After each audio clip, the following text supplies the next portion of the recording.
Hello, and welcome to my T-Rex talk. Before we get started, I'd like to introduce myself real quick. My name is Bipolar Birdie, an obvious pseudonym which allows me to be anonymous on the internet. My pronouns are she, her, and I'm not actually bald in real life. This doll just came this way and I didn't want to mess with it. I was diagnosed with Bipolar 1 when I was 23 during my last year of grad school. I live in Austin with my husband, parents, and 2 cats. Today we're going to talk about the concept of baselines, and that each person has a particular curve associated with their bipolar disorder. These concepts are not exclusive to people with bipolar disorder, but I am going to focus on the shifts between depression and mania during this talk. Okay, first things first. What is a baseline? Baseline is the word that my husband and I call my stable state instead of normal. The word normal means less than nothing to me. It's a setting on my dryer and my washing machine, period. Everyone's baseline is at a different height on the scale between depression and mania. Mine is pretty high, so I tend more maniacally even when I'm stable. Okay, so the word maniacally was inserted into the Google Doc with autocorrect, and I just sort of left it there because I thought it was cool.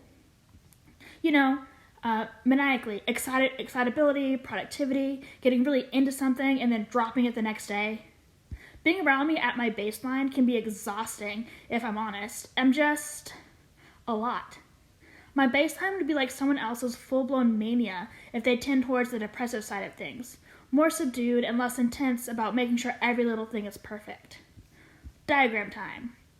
At the top here is mania, and at the bottom is depression, and the line in the middle has already been labeled as baseline. Now for the curves. Those help map how your moods might fluctuate over time. Like this red one, less intense shifts more often, so probably someone with bipolar 1. And they keep going from there until we have a whole spectrum, or at least a rainbow of options. The amplitude and frequency of shifts can be really helpful in determining exactly what is going on with you and how intense your disorder really is. Thank you for coming to my T-Rex talk. Just kidding! I'm sure you noticed something weird about the frequency lines that I just showed. They were all perfect sine curves. No one's emotional states actually look like that. So, why did I use them? Well, because, honestly, they look really pretty on laptop stickers. I am nothing if not a ridiculous human with childlike wonder. Here's what my line would actually look like. Baseline comes up. Sine curve is more like a weird series of discrete functions glued together. And really, anything between these 2 lines is probably fine, so my baseline is more of a base range than anything. Okay, not so perfect, but here I am. This would actually make a pretty good t-shirt. Although I prefer the stuff I put into real objects to be a little bit more subtle.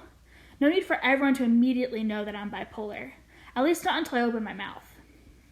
Remember, there's no such thing as normal, only common, and everyone's baseline is different. It's all relative, and comparison is a thief of joy. Now, for real, thank you for coming to my T-Rex talk. Be sure to check out my Twitter and Instagram at @abipolarrecord. Until next time.